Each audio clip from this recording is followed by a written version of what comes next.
Howdy! Welcome to your daily dose of dopamine. I'm Susan Scarlett. That guy's Robert Cochran. And I had my 50th wedding anniversary a couple days ago. That was crazy fun.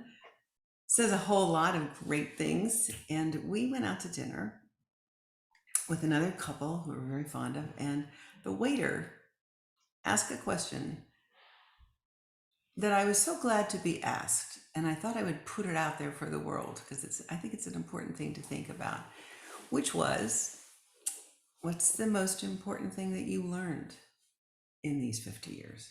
I thought he was going to ask you what kind of dressing you wanted on your salad. Yeah.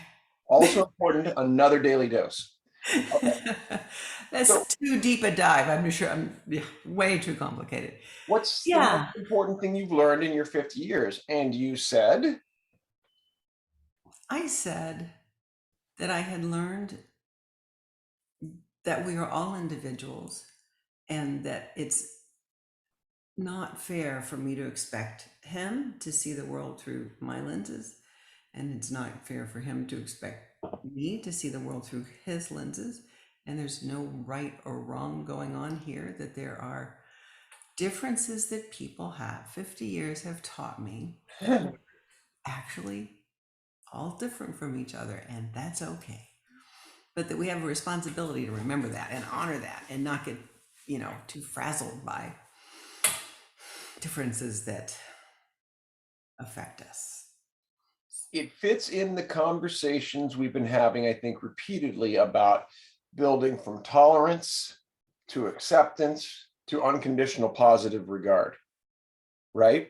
I like that we've step laddered that because it's one thing to tolerance maybe being the lowest level, right?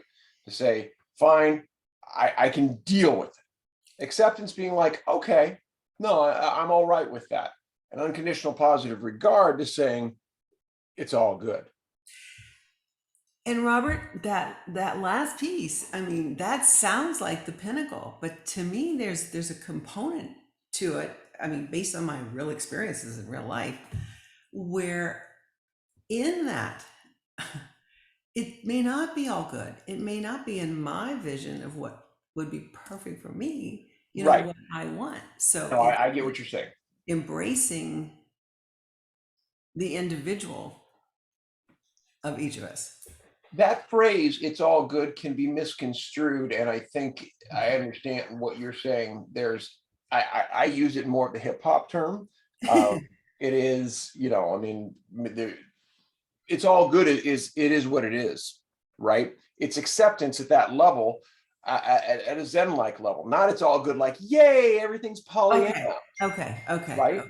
Yeah. No. Yeah. It may not feel great, but it means that I accept these things as something beyond me, basically. Well, exactly. That's exactly what it is, and took a lot of years of being tested in all different kinds of ways to be able to get that. It can be a, I don't know, both and way of looking at life. That's, you can still coexist and have differences, but they yeah, and they need to be So talked about.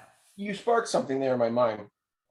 I've told you before about the age 30 was a real kind of spiritual awakening for me. I left my course of action life that I thought I had in a relationship and, a business pursuit of Los Angeles and Hollywood, and a woman I'd been dating for the longest period. I've been dating that time and talked about marriage and all this, and went into the unknown of Las Vegas, really not knowing why. It was really the Wild West to me. And within that, I just had tremendous growth in a short period of time, those first couple of months. And within that, developed some really interesting friendships. And my job at the time, my main job, was being Caesar at Caesar's Palace. Interesting position, right? And our job was to walk around in the full armor regalia. And I had the centurions guarding me with the beautiful Cleopatra on my arm. And our job was to, wear the laurel, the whole thing. And I got very close with a couple of the other characters I played with, including one of the centurions who I just loved, very funny guy. And at one point, we really disagreed on something. And I was shocked because we'd have these conversations on the floor and, we'd be having them as we were taking pictures. But it was something where it almost rose into an argument because I couldn't believe he had this point of view that was so different than my worldview, where I felt we were all good with each other. And it took me about an hour, and we went down and we sat and we ate together.